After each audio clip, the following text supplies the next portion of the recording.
Igor is coming to us from, he is on, look, I'm blanking already. He is a part of the Santa California, my apologies. He's with our first speaker. He's the environmental chair at the California Democratic Party, and he is here to share some insights about what's happening at the state level. Igor, take it away. Thank you so much.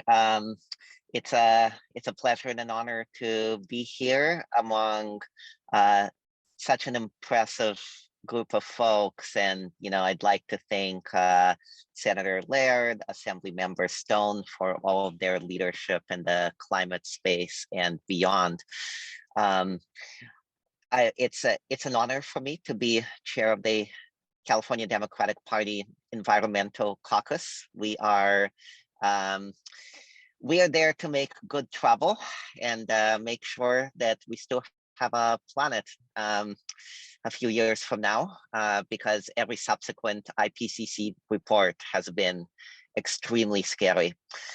I was asked to talk about the lay of the land on climate issues. And, last year, I feel like there was a lot of good headway on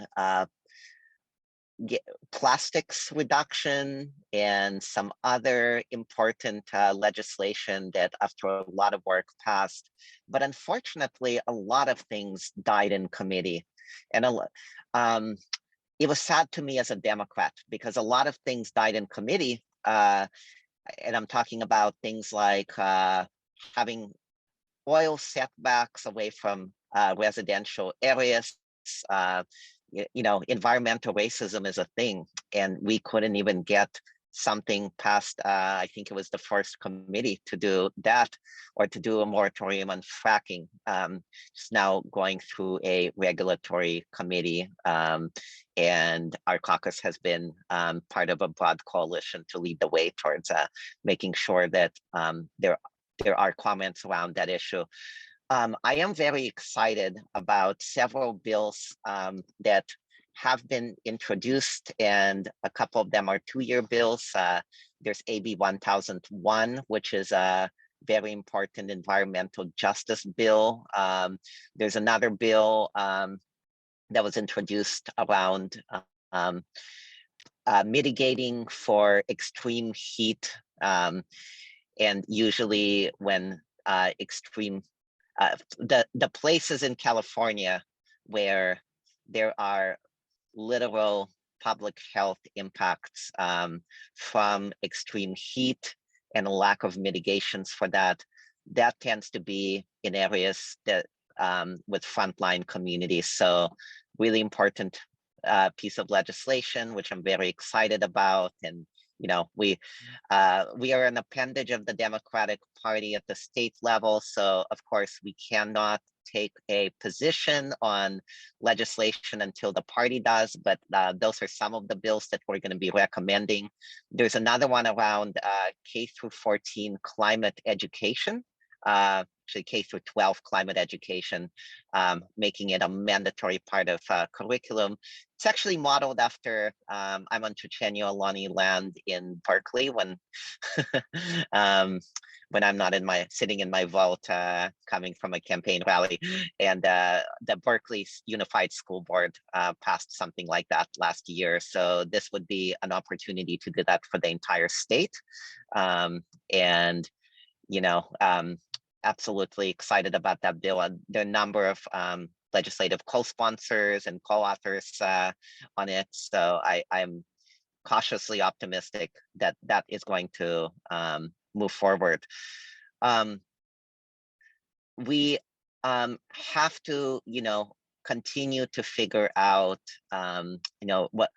whatever we want to call it. Some call it a just and equitable transition. Others call it a Green New Deal.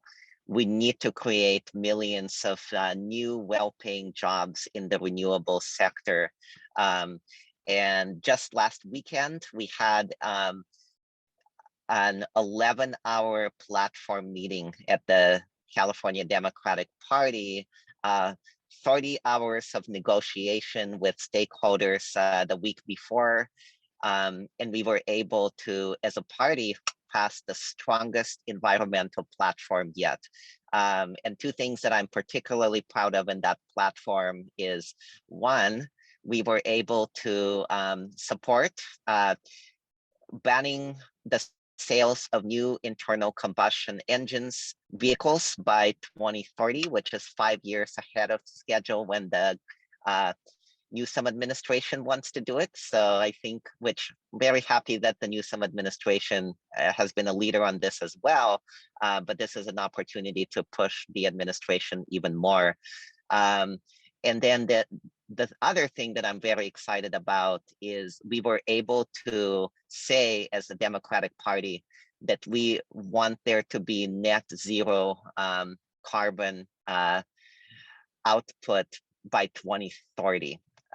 Because I mean, those IPCC reports are really scary. And if we don't act yesterday, if we don't act right now, there's only a very narrow period of opportunity to act. In closing, I wanted to also say that the Environmental Caucus met and we had a joint meeting with the Rural Caucus to talk about, the theme was PG&E, a cautionary tale. We, as an environmental caucus, we believe in an all of the above strategy around renewable energy. We need all kinds of solar. We need all kinds of wind. The one thing that we cannot afford to do is make rooftop solar more expensive. And that is why the Democratic Party, through a resolution, and now this is in the platform, we support net energy metering.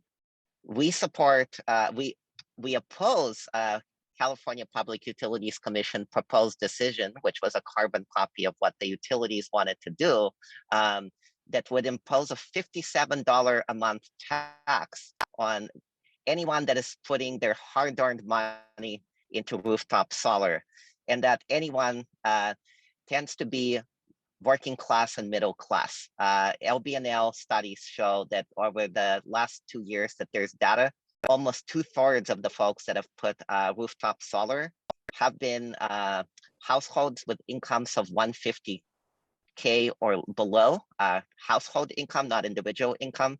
40% of them have been at $100,000 or below. And in 2019, there were actually more rooftop solar adopters earning a household income of $50,000 or below than $250,000 or above. So I say that just to say we need all the strategies right now. We need to work across all the different pinch points with all stakeholders. We need to make sure that everyone is at the table, starting with frontline communities that have historically not been at the table. We have no time to wait. That is my Ukrainian flag in the background. That is my birthplace. If you had asked me 3 weeks ago, I would have told you the existential crisis of our life is the one that we are fighting to combat climate change. Now I would tell you, the world is a much more dangerous place than 1984 when I was born in Kiev, Ukraine. And we have to do everything we possibly can to end our dependence on fossil fuels, to support energy democracy, to support energy freedom, to stop being at the whims of megalomaniacs, bullies that only understand force. And the way to do that is to vote with our dollars, to make it costly on nations relying on fossil fuel exports to be bad actors. The way to do that is to transition to renewable energy as fast as we possibly can. Thank you so much. Thank you so much, Igor. I just really want to emphasize, I love that you went in, that we need to act now.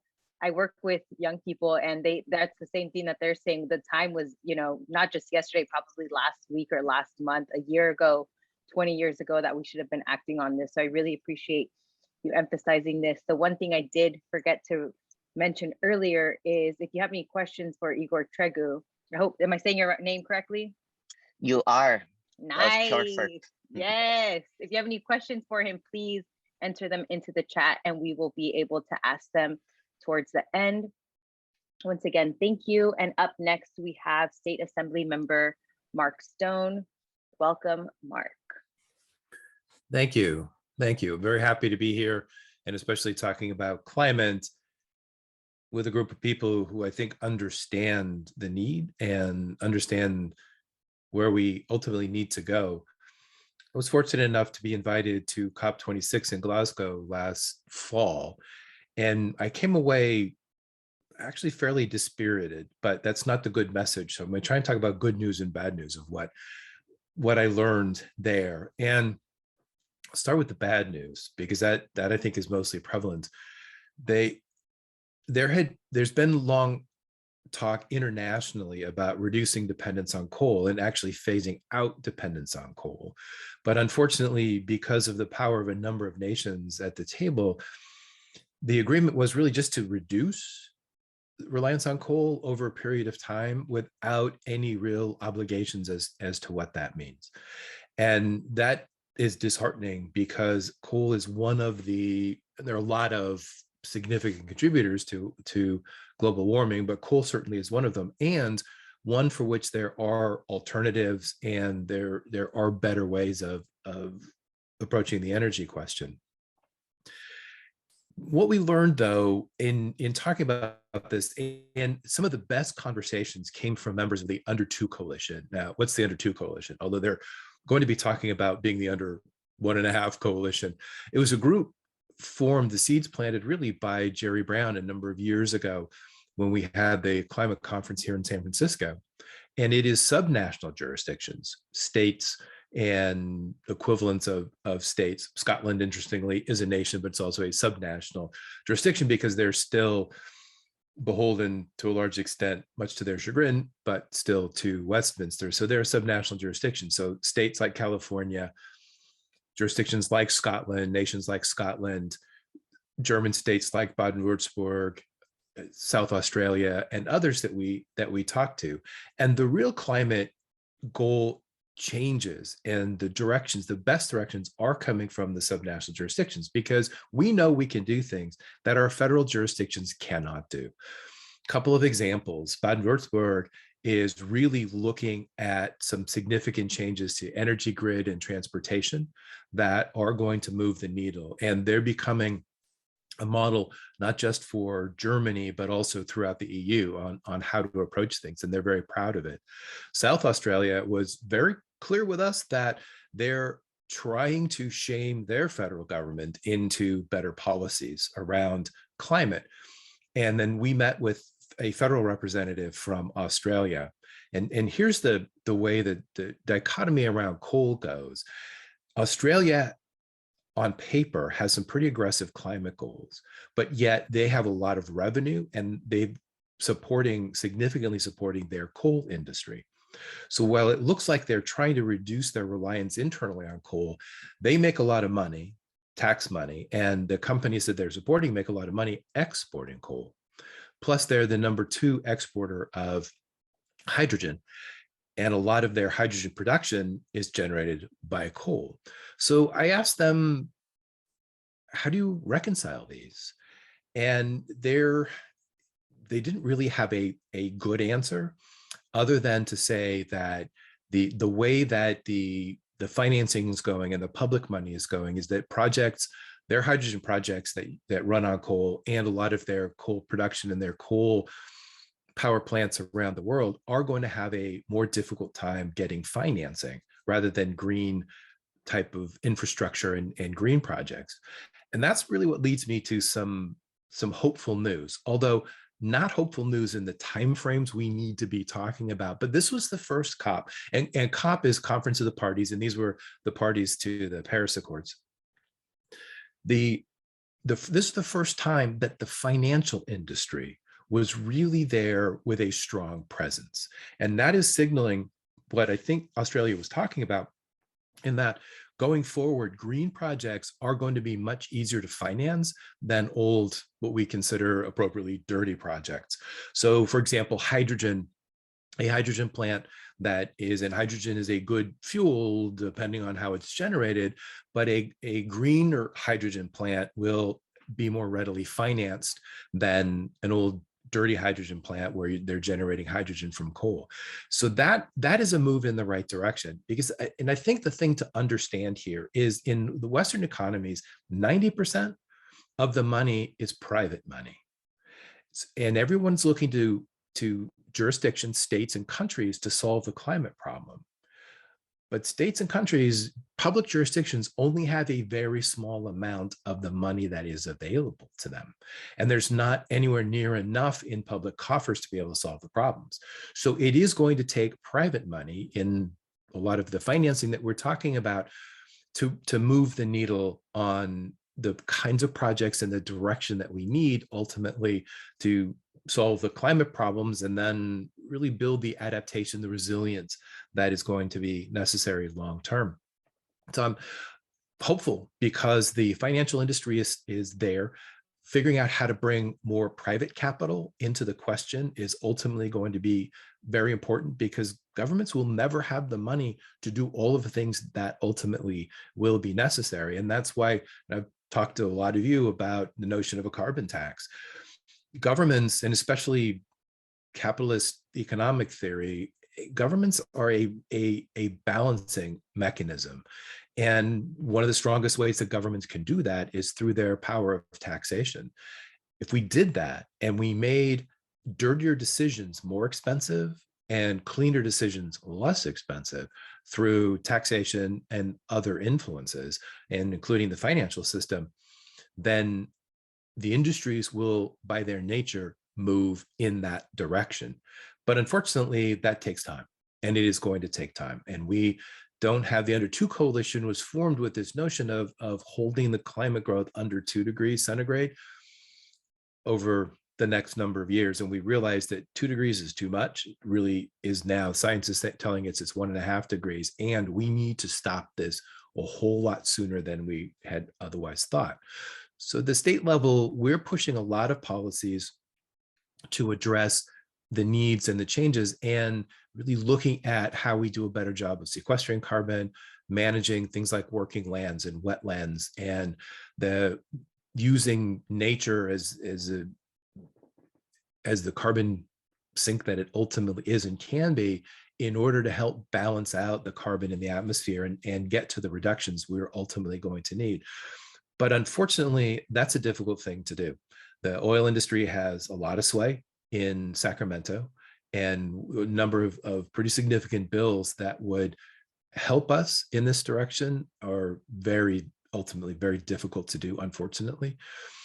Even though we have 2/3 majorities in both houses, these become very hard bills to do. And so a lot of the bills that we've seen, a lot of the proposals coming out of COP26 with legislators there, and this is true of California as well as other states that I was talking to, are ultimately window dressing. And they sound good and they're checking boxes, but they're not going to be able to get pushed to get to the real solutions ultimately that we need. We're great at setting goals. And part of this is the money problem, that in order to finance what we need for solutions to back the goals that we're setting, state of California will never have the money to be able to do that, even though we have a pretty significant glut right now in the state's economy. The economy is doing well, and we're looking at how we can invest that money significantly, and especially in the climate space, in order to help reduce carbon in the atmosphere, get us to net zero carbon, or balance the carbon equation better. So that's really what the landscape looks like, and the picture looks like. So I bounce between a little bit of hope, a little bit of despair, and the reality of the politics, but we'll keep pushing and try and ensure that we're setting the stage, because again, it is subnational jurisdictions like California that really are setting the agenda even though I'm frustrated with that agenda, we're far ahead of where most jurisdictions are. And by setting that example, it gives me a little bit more hope for the policymakers to be able to catch up with where the public is on the need to act and act quickly. Thank you. Thank you, Assemblymember Stone. Really appreciate that. I really want to highlight that it sounds like the policymakers need to catch up with the rest of us. So thank you for emphasizing that. Really appreciate that. And up next, and I want to remind everyone, if you have any questions, they will be answered at the end of the program. And if you have them, you can put them in the chat. Up next, we have California Senate member John Laird. If you have, I was going to say it again. If you have any questions, you can put them in the chat, but I just said that right now. So up next, like I mentioned, we have California Senate John Laird. Thank you very much. It's good to see all of you. I know most of you, and I am Zooming from Half Moon Bay because I've been at a conference, and I'm going to get in the car and come down that beautiful coast in a little while. It's great. It's always great to follow Mark because he covers a lot of ground and a lot of things I would want to do. But let me sort of fill in a lot of ways, because I think one of the things that's been interesting is just how rapidly this has progressed politically and environmentally. And when I was in the Assembly, which was 2002 to 2008, I thought it's an elected official's obligation to let people know, to bring them along. And so Inconvenient Truth came out, and I used campaign funds at the Nickelodeon in Santa Cruz. Some of you were probably there, to buy out multiple showings of Inconvenient Truth and have a panel to just try to let everybody understand what the issues are. And in that period, I did the first bill. Nobody in the legislature had done a bill on sea level rise. And I did the first bill sort of asking cities and counties to incorporate sea level rise into their general plans. And I got hoisted on this conflict where I think half the stakeholders said, we don't want to support this unless there's a specific baseline for sea level rise. And the other half said, we won't support this if there's a specific baseline for sea level rise. And I got it out of the Assembly, couldn't get it through the Senate. And then lo and behold, I'm appointed Resources Secretary, and I'm supervising the science that developed the baseline and had exactly what we thought was going to happen, and was able to incorporate it. And the state has been ahead of the other 49 states, and it's been clear. It's been established a set of goals, and we met the first part of them. I mean, in 2006, when we had the Kyoto protocols and they were about to be updated, it was go back to the emissions of 1990 by 2020, which was a 10 to 13% reduction. And we adopted that in California. And we couldn't have passed it politically because an underlying theme about this is the politics and how you try to make the politics match the urgency of the situation and actually getting things done. And if we had in AB 32 put the specific things like we're going to limit farm diesel, we're going to do all these things, we wouldn't have been able to pass it. And so we set the goals. We empowered the Air Board to have taxing or money authority. We gave them the staff. We gave them the regulatory authority, and we met the goal a few years early. And Jerry Brown in 2011 signed a bill that said, we will have a 33% renewable energy within our electricity portfolio by 2020. We met that earlier. And now we're moving, and we have other goals, but we're moving on to have to lift them up. And they're harder now because the easier stuff, to the extent anything was easy, has been done. And one of the hardest things is the transportation sector. That's where some of the greatest amount of emissions are, and that's where we have to do it. And the thing that has really been a constant in terms of issues is equity.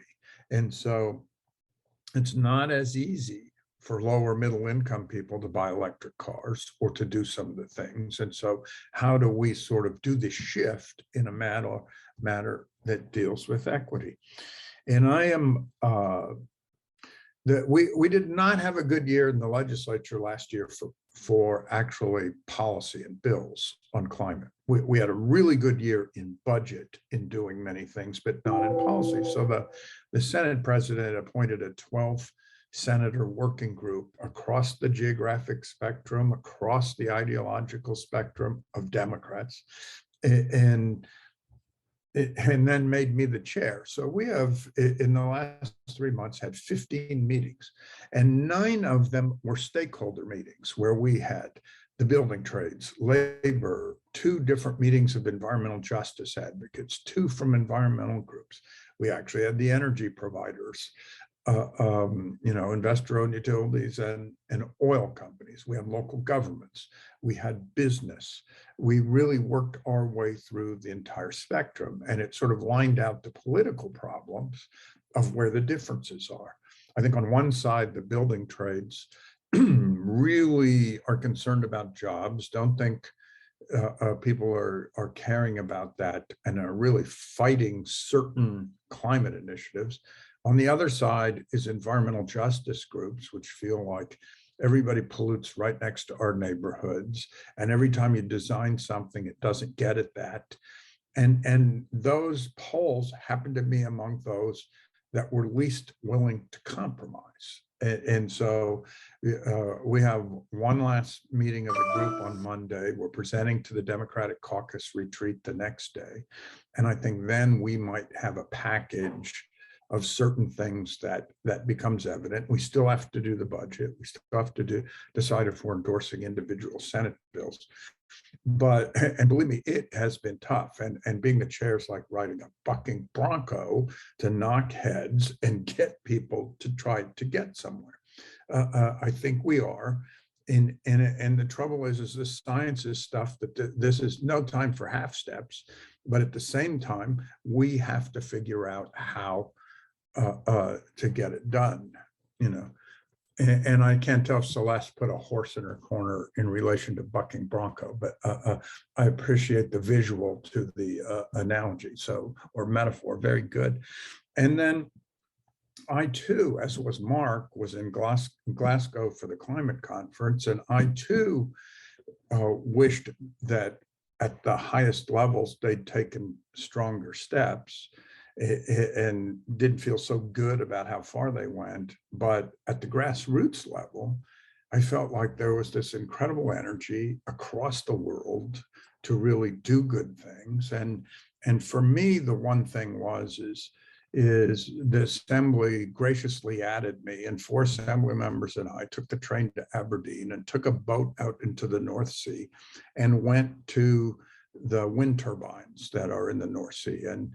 And I think Mark mentioned Scotland, and it was fascinating because we met with a Scottish minister, and they are close to being at 100% renewable now, as Scotland.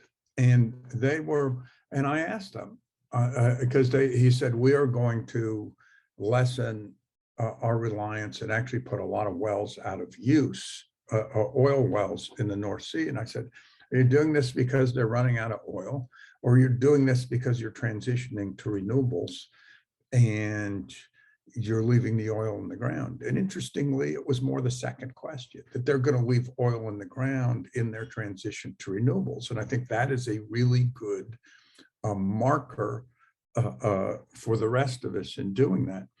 And a couple of things that, because Igor gave a good presentation, we found in the stakeholder groups that there was certain terminology that was considered inflammatory to some of the stakeholders. And interestingly, just transition drives some of the building trades unions crazy as a phrase, because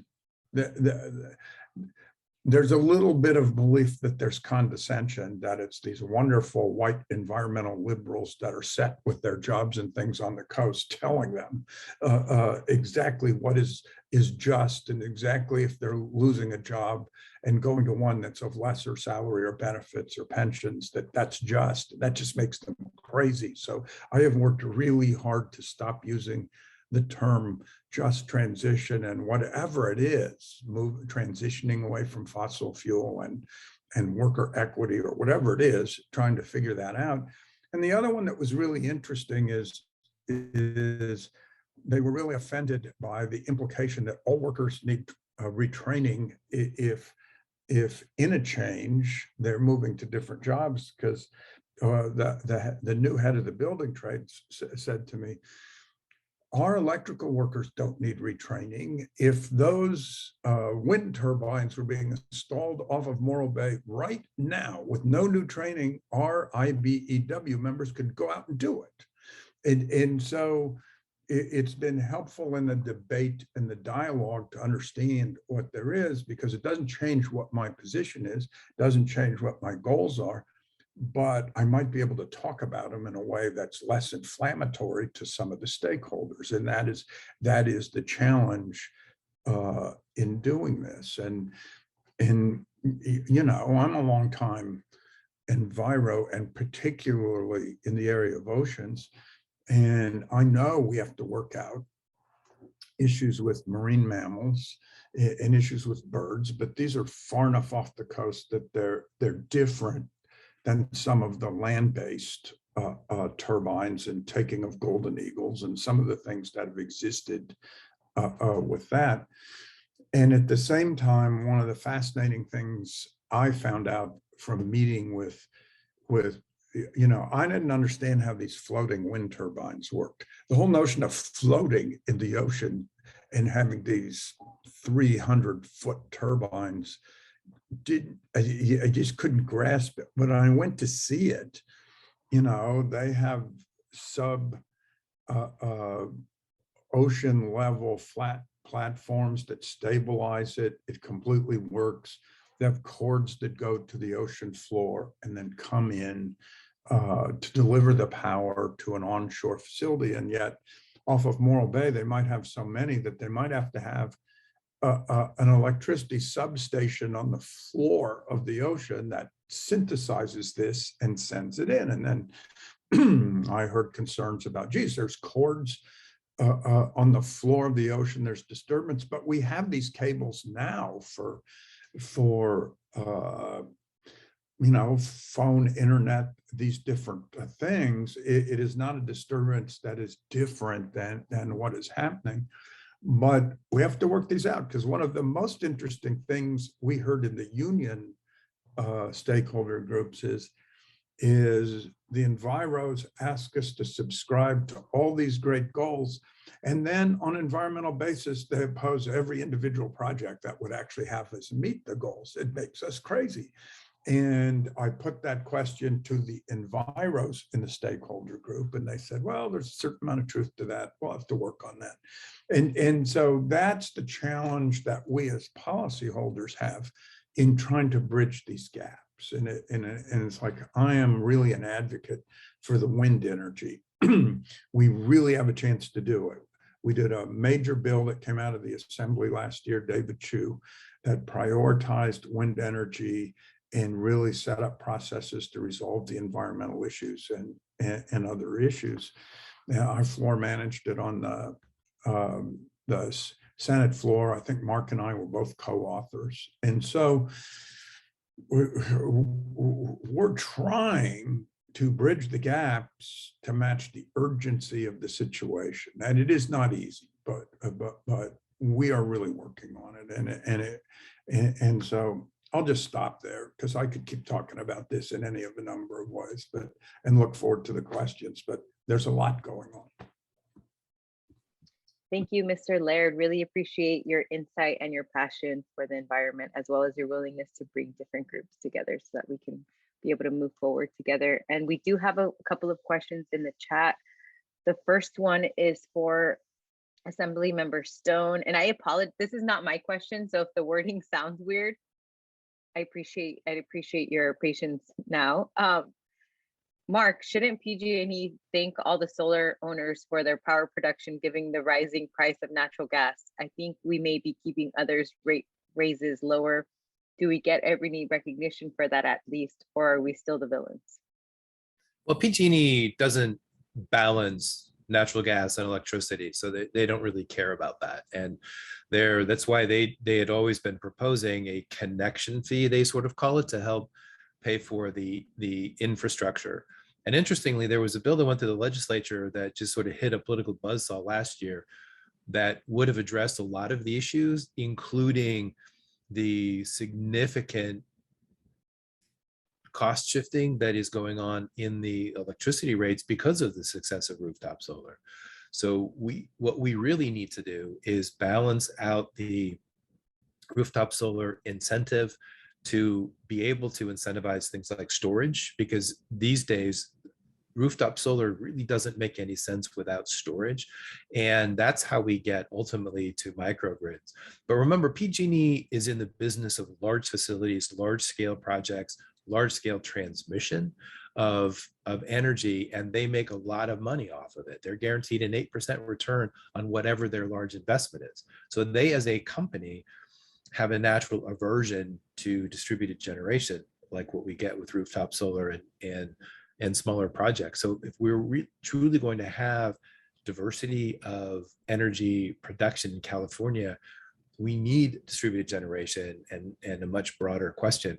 But that's also why, with the community choice aggregators that we have, being responsible for paying for and contracting supply, I think we're better served getting PG&E out of that business. And then from my standpoint, and I know this gets a bit controversial, but then municipalizing the distribution system so that we have more accountability to the public and less accountability to the shareholders of a company like PG&E. That's really the answer that we ultimately need. And Celeste, if you wouldn't mind letting me add to that, because Mark did a really good job of explaining it. And I think in current events, what's happening is, the Public Utilities Commission is considering some sort of policy or change. And for a while, it looked like it was really going to be limiting the incentives for rooftop solar going forward. And the bill that Mark referred to that was in the assembly last year was built on the premise that those benefits were falling disproportionately on wealthier people because they were the ones that could afford to do it. And people that were middle income or lower income were not benefiting in the same way. And as a way, the poor people were subsidizing the wealthier people in getting to rooftop solar. And so there's been a move from some interest, and this is where PG&E and the others are excited and hop on it to try to redress that inequity. And we have incented rooftop solar in a way that we've done more in California percentage-wise than almost any state for individual homes. And so we should celebrate that and keep going. And the question is not throwing out that incentive to keep that going. It's a question of how to, on the other side, deal with the equity issues and make sure that there is equity with the lower income people so that they're not subsidizing, or they get their own incentives in a clear way that works for them. And the solar industry is arguing right now that gap in equity has really been narrowing, but the author of the bill that Mark was referring to did not agree with that. And so I think that's what we have to do, is protect the incentives for rooftop solar and then figure out how we're going to do the equity to make sure that we don't throw the baby out with the bathwater. Yeah, and I agree with Senator Laird, and in full disclosure, I left nuclear safety and nonproliferation, where I worked for 12 and a half years, less than a year ago, to go work on what I still believe is, our moral obligation to change, to combat the existential crisis of our time, the one of climate change. So I went to work on solar, and that's my disclosure. But I put in the chat some things that are not from the solar industry. They are from the EJ community that will be impacted if any proposed decision that punishes working class folks for getting solar moves forward. In addition to that, there's another link I put in the chat about the 20 affordable housing organizations that would suffer if PG&E had their way. We can argue about the cost shift. Our research shows that the cost shift does not exist. In fact, there's a study that I will put in the chat a little later that shows that if we just allow rooftop solar to continue on its trajectory and expand it more, then $120 billion in savings will be realized over 30 years across all customers, whether they have solar or not. The way to get battery storage is to allow for solar to be more affordable and accessible to all, not less. Battery storage costs more than solar right now. The industry is working very hard to try to get the costs down.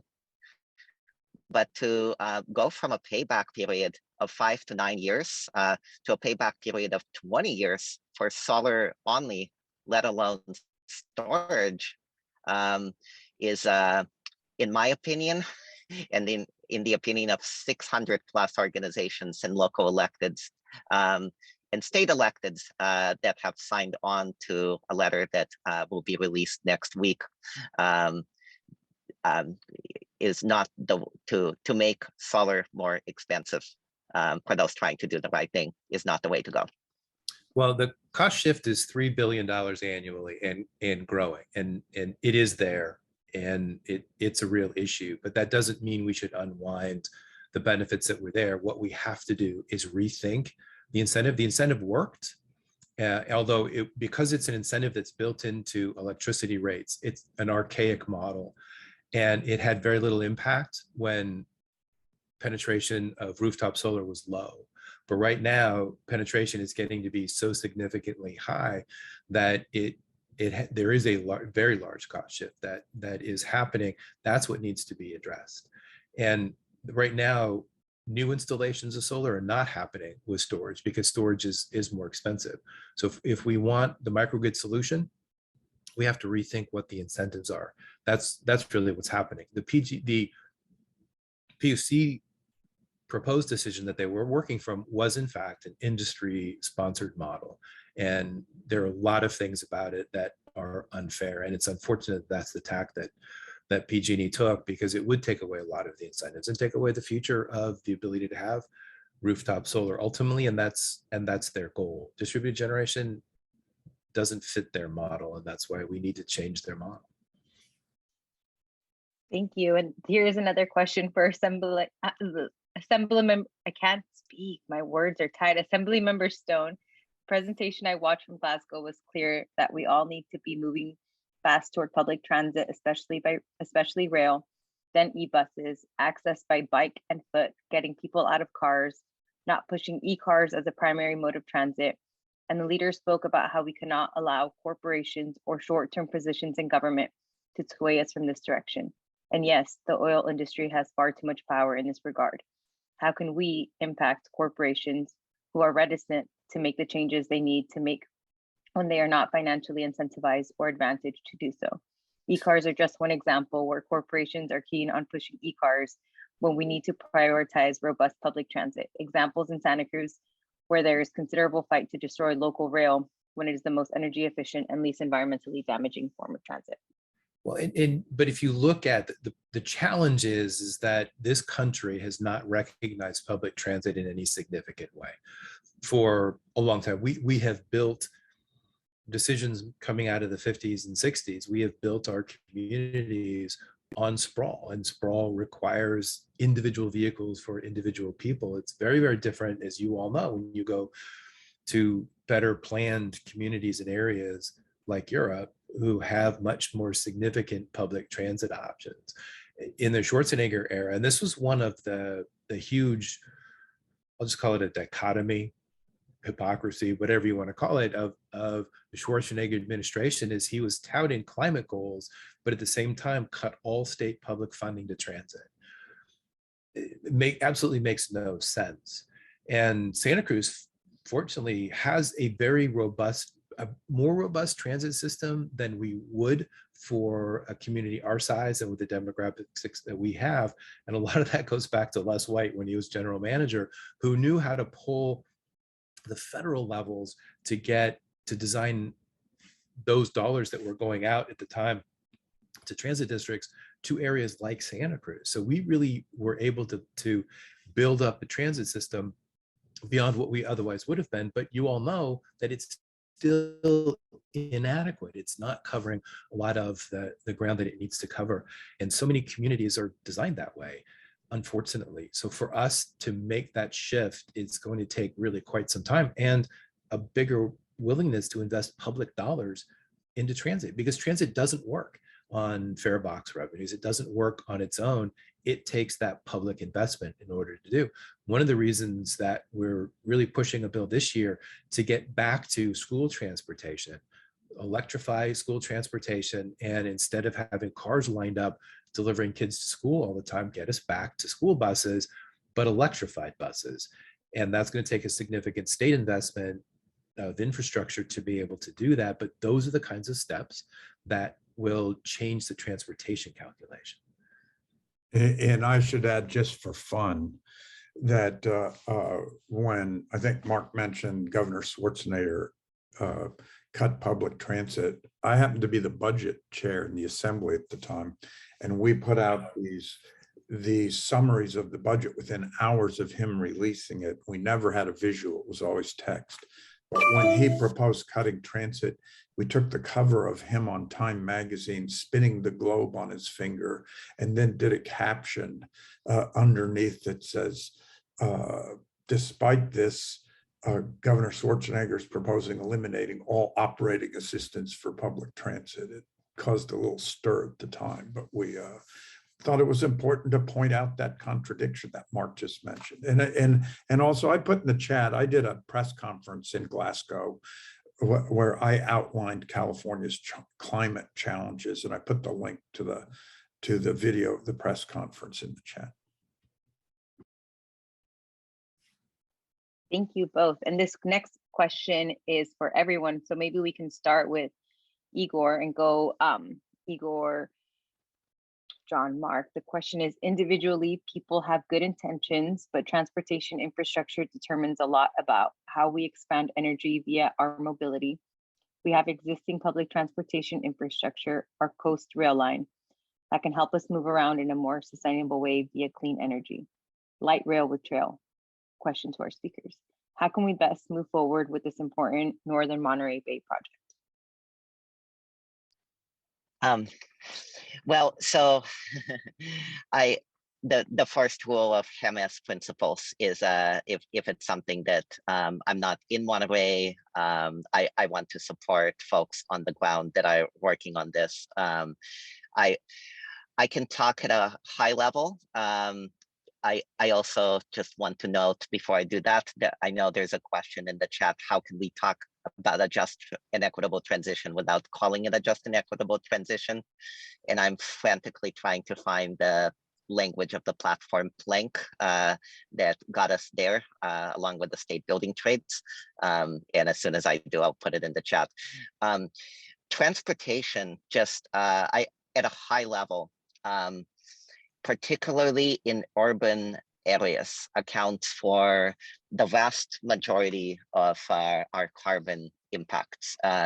In Berkeley, it accounts for between 40 and 80% of overall carbon being emitted. So I think it's important. I think the assembly member and senator can talk with more authority than me about the specific nature of this project. But it is the position of the California Democratic Party and certainly its Environmental Caucus that we need to really follow the principles of transit-oriented development. And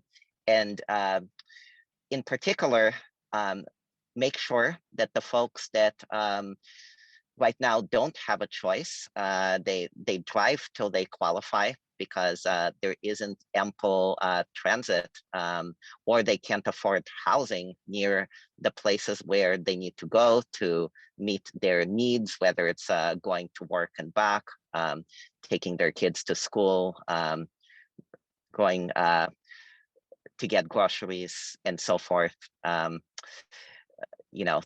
we need to make sure that it is a system that is accessible and affordable for all. I used to live in Europe, and there are ample models there. My parents didn't have to ever get a privately owned vehicle until we came to the States, and so. But so much of our infrastructure was built around the car, and so I recognize that we are doing a lot of retrofitting now to make up for it. And we just need to make sure that the retrofitting that is being done, that allowing access for more vehicles, lane expansion projects, all of that needs to be eliminated if at all possible, or at least subordinate to the expansion of viable, affordable, accessible public transit. I would just comment that I lose track. Mike Rotkin could tell us the year, but sometime 10 years ago or 12 years ago, there was a transit workers strike in Santa Cruz, and it went on for, I don't know, 10 days or something. At UCSC, they had to do diagonal parking on the campus road all the way up. There were these traffic jams in places that didn't exist normally.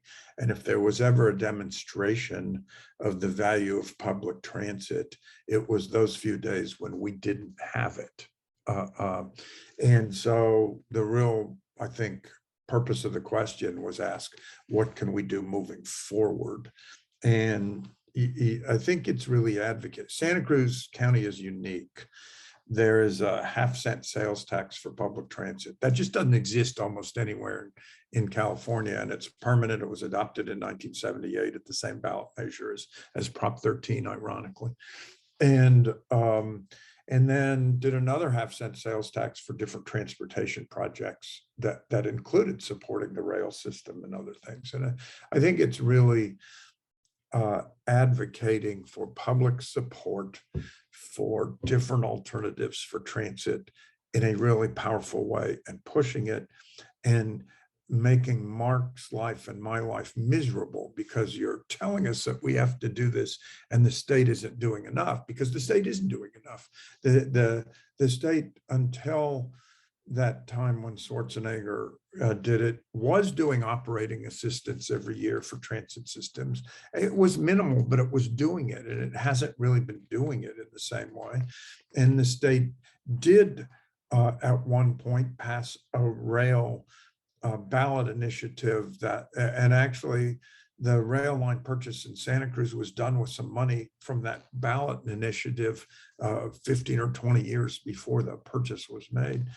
And when I was on the transit board with Mike in Jurassic Times, I went back to Washington for the transit convention, and there was a legislator, a member of Congress, that said something like, Congress loves to appropriate for buses and for stations and for facilities because you can have ceremonies, you can see it. It's just really intangible if you have operating assistance. That just doesn't allow for the same thing. And yet that's what's going to make it work. I don't know what the current number is, but 30 years ago when I was on the transit board, the fare box did something like 20%, and you had to subsidize it with 80% from other sources. And there is some balance like that. And so there's the sales tax, there's Cabrillo and UCSC and their contracts and their fees, but there really needs to be more public support for it to make it work. And it really does get the ease of it, if you really make it work, gets people out of their cars and into it. So, we just got to do that. Well, and I also see Donna Murphy's comment about the regressive sales tax, and that's really true. But do understand that California made a very fateful decision in the late 70s to take property taxes off the table with respect to the ability to raise revenues to do all of these different functions. So we're stuck with only a few levers on the revenue side, like sales taxes, to be able to fund these systems. And that's just the reality of it. The state's general fund can only go so far to solve local problems and local revenue problems. So other states have much more creative ability to do things that are very difficult here, just because of the revenue question that we've created for ourselves. And without a willingness to fix that problem, we're going to continue to be stuck. We need more revenues to match the growth of what the demands are, legitimate demands. And then, so we're not adequately funding transit. We're not adequately funding a number of things. And ultimately, it's a revenue question. Thank you. The next question is for everyone as well. How do we engage more citizens in pushing for climate legislation in their communities when many of them are just trying to get through the responsibilities of their everyday lives? How do we help everyone to understand how lack of attention to these issues affects everyone, and especially their children and grandchildren? And I'll expand that out to the next 7 generations. How can we get people to get engaged? I think people do understand, and people are engaged. It's policymakers who are unwilling to make a lot of the decisions that are necessary to take some of the steps. This is just one of quite a long list of issues where policymakers, whether it's California, Washington, or a lot of other jurisdictions, are not keeping up with the demands of their constituencies. I agree. I agree. Thank you. And this next question, I think the questions are in this order because they were putting them as you guys were speaking. So the next question is also for Assemblymember Stone. Thank you for your comprehensive report and work every day. Please take action to reduce local reliance on burning of brush piles. There are more environmentally positive alternative ways, such as chip and mulch, to reduce fire than to fight it with fire. Escaped embers from burn piles have caused major fires in our area. How can we make cleaner actions for landowners to mulch their piles less expensive this season? What will you do to take corrective action? Well, that's a very good question. In fact, given the fact that fire season is year round, I think it's going to be more difficult, or the air board, fortunately, will be less willing to issue permits for burning. On the statewide level, I will tell you there is a large push for what they call biomass, which is taking that biomass and burning it. And time again, they come in and say, oh, but this is clean, it's clean, it's clean. It's not really clean. And it's just, but it's a very difficult argument to make and really to understand when there's such a demand for it. It would be a small part of our energy portfolio and not the cleanest part of our energy portfolio. So there is, at the state level, a real debate on burning or not burning, and even what that means for forest management and how we've managed forests over the years, where we just have this notion that if we just cut down everything, then it's going to solve the problem. We're shifting that to true forest management and getting forests to function as old growth forests did function. But that means that they're going to burn, yes, and they need that for ecosystem health and for the habitats that they generate. But if forests can handle fires, if they've been allowed to manage themselves, that's better. But the local question on fire permits, I'm hoping that the air board is going to continue to be less willing to issue burn permits because of the air quality problems that they represent, but also the fire danger. And let me add to that, because I had CAL FIRE for 8 years as resources secretary. And I think one of the interesting things, if you just back up, is if you look at pictures of the forests in California, the first time they took pictures 100 years ago or whatever, you notice that they were thinner, that the trees, it didn't cover it as substantially, and it's because there was regular fire, and there was regular fire that was not in the climate challenge situation that we're in now. So that, you know, there was this fire, the Tubbs fire in 2017 that started outside of, I think, Calistoga in Napa County. And within 15 hours, it burned down a residential neighborhood in Santa Rosa in another county. It went, I don't know, 15 miles in that amount of time. And there was a fire on the same footprint in 1964 that took 2.5 days. And also because of development, it took 100 houses in 1964, and it took almost 5,000 houses in 2017.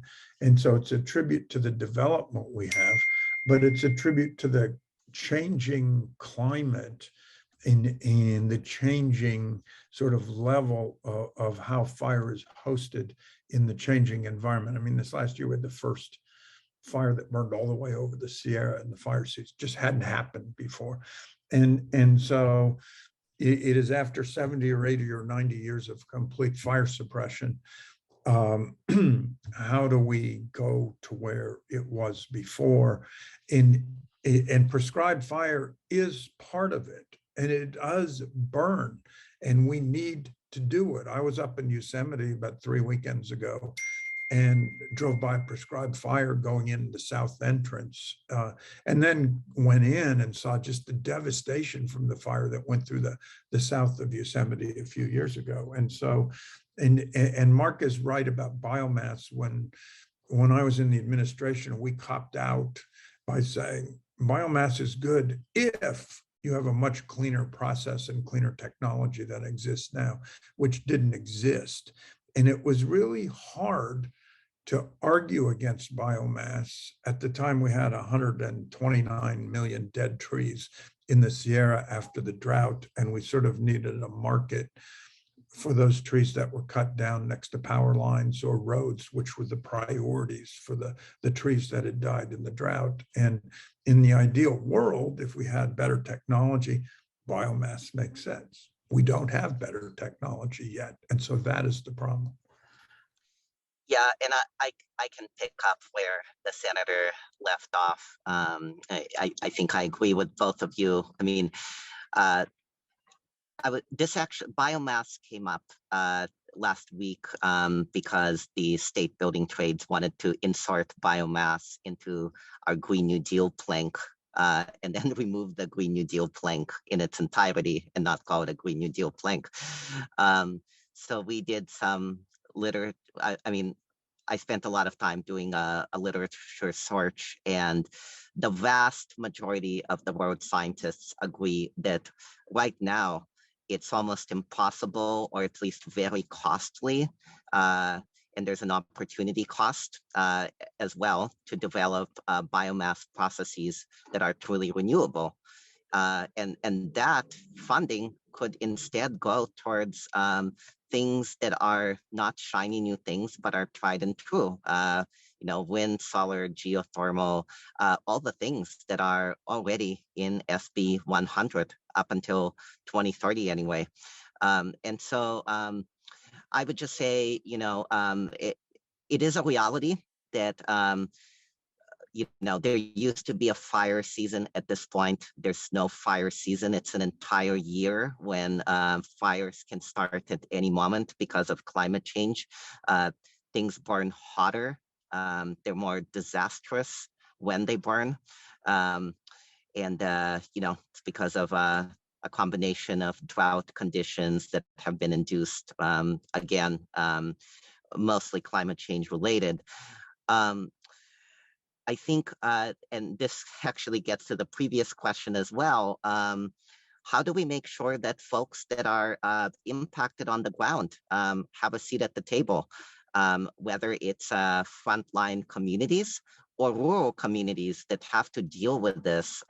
We have been working at the CDP with the Rural Caucus to figure out where to put biomass and whether we support it as a party, and under what conditions. And I would say the same thing just in general. It's about sitting down with folks that have the most at stake and not saying, this is what we think you should do because we know everything, but how can we help, and can we actually take your thoughts and wisdom and ideas and translate that into public policy? Although as an aside, I will tell you my frustration with the Democratic Party and the way the platform is put together. To me, the platform ultimately is meaningless, because when members, or whether they're incumbents or candidates, when they're asked about the party platform, all that we're asked to read, all that we're asked to certify is that we've read the platform. There's no obligation for any policymaker endorsed by the Democratic Party to agree with or to further any component of the platform. So as long as that remains the case, then it has really very little impact on policymaker decisions. Thank you for Yeah. bringing that up. Oh, go ahead, Igor. No, I would just agree with the assembly member, and this is a fight that we have had over the years. The requirement to acknowledge, if you're a candidate coming before a party endorsement, that at least you've read the platform, that was an incremental compromise. And I would absolutely agree that that's, when we have basically who knows how few years to get this together so that we don't get into a formal runaway condition over 1.5 degrees Celsius that we can't get out of. It might be too little too late, but to put I strive to be a perennial optimist. The platform is a statement of our values, and if there are enough delegates out there that make endorsement decisions based on what legislators do, both on legislation we endorse, the resolutions we pass, and the platform, then there may be an opportunity for more accountability in the future. Thank you. And I just want to emphasize, thank you, Assemblymember Stone, for saying that. I think often what I've noticed is people will write resolutions or make statements, and unfortunately there isn't any action behind those statements. Our next question and final question I will add is, what do you all see as the connection between land use and climate change, and how can we reduce material consumption, transportation emissions through better land use policies? And this is for everyone. Whoever would like to go first. Well, I'll be brief because I got to go in a minute here. It is really, I think in California, we've built out into the forests and on the edge of floodplains and in all these places. And it is really about guiding a lot of the growth to the existing urban footprint in a way that provides more of a market for public transportation, starts to remove these long commutes, keeps more building from going on in the heavily forested areas in the Sierra and other places. That's not easy. I think that would be almost impossible to legislate right now, even though it is probably the right policy. So it is. It's just a question of, when we did the bonds in 2006, one of the little known pieces of it is it dealt with declining enrollment school districts by putting affordable housing there, incenting affordable housing, lowering the commutes, putting a third of the money into public transit rather than all roads, doing flood control to try. It really was an existing urban footprint series of bonds in a way that wasn't totally understood. And I think that's, as Mark was saying earlier, it's the financing and the incentives that help you do that. So in any event, I might have to go before they finish the answers. So let me just say it's been a pleasure to be here, and I'm so glad people are focusing on this issue. Land use is absolutely seminal to any environmental policy. And I think a lot of people don't really understand that. Who sits on LAFCO, for example, which makes significant decisions influencing land use policy in any local jurisdiction, counties and cities, really, really matters. But people don't always pay attention to that.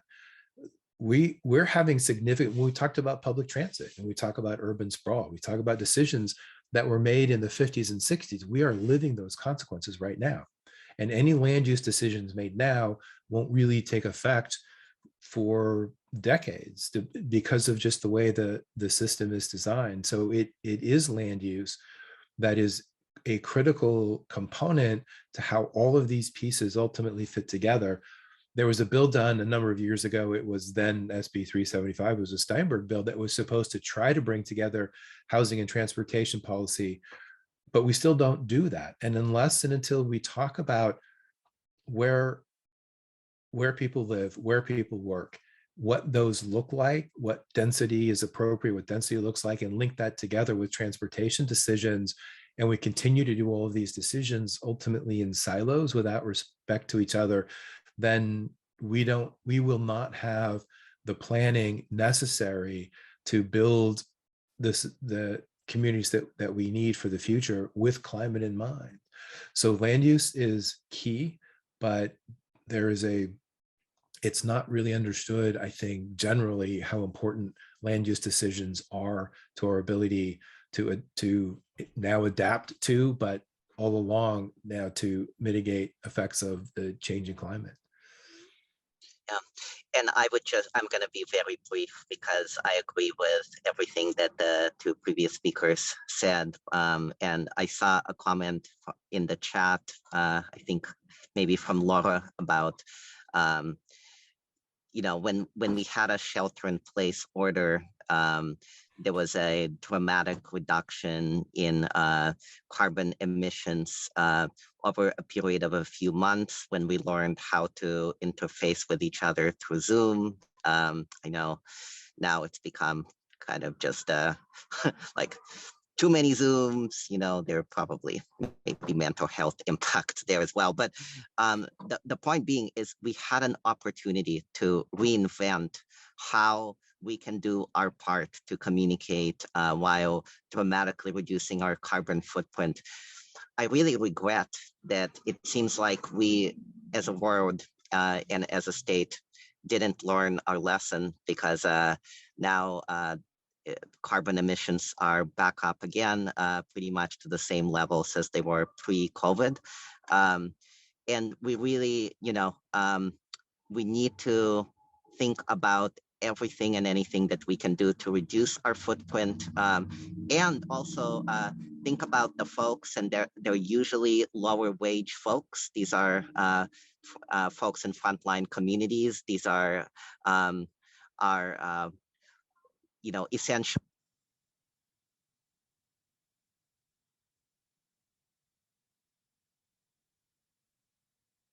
Did we all lose audio for Igor? Yeah. Yes. Igor, Okay, we can't hear you. Oh, there, you're back. I'm back. Sorry about that. Just to finish, and maybe this wasn't as brief as I intended to be. Yes, we need to do, whenever we have a choice of avoidance, avoiding the use of jetting somewhere when we are able to meet virtually, or we should take that, or take more sustainable transportation options. But also keep in mind that for a lot of folks, and these tended to be lower wage folks, they don't have a choice. These are not jobs that enable them to work from home. And we need to, someone put in the chat, and I agree with that, nothing for us without us. We need to involve them in decision making, and ultimately fight for their ability to get to where they need to go in an accessible, reliable way, where they're not late to work and they're taking options that are comfortable for them and that are more sustainable than privately owned vehicles. Thank you. And I just want to say thank you again to California Senator John Laird, to Igor Tregub from the California Environmental Caucus, and for Assembly Member Mark Stone for being here tonight. I also want to thank everyone who's here on a Saturday. I want to highlight again, once again, it really says a lot about everyone who's here, that we care about the environment, we care about the planet. And with that being said, we're 4 minutes over time, and I strongly encourage everyone to take a look at all of the local candidates and who's making the environment a large part of their platform. As I mentioned in the beginning, we can have discussions and arguments about, you know, I don't agree with you because I don't like the color of your hair, or, you know, I like spaghetti and you like ramen or whatever. But if we don't have a planet, we can't have those discussions. So I strongly encourage everybody to take a look at what candidates are making a strong case for having climate change and environmental justice be a part of their platform. So with that being said, I hope you all have a great weekend. You still have many hours to enjoy the lovely sun here in Santa Cruz County. So please do that. Spend some time with your loved ones and have a nice day, everyone.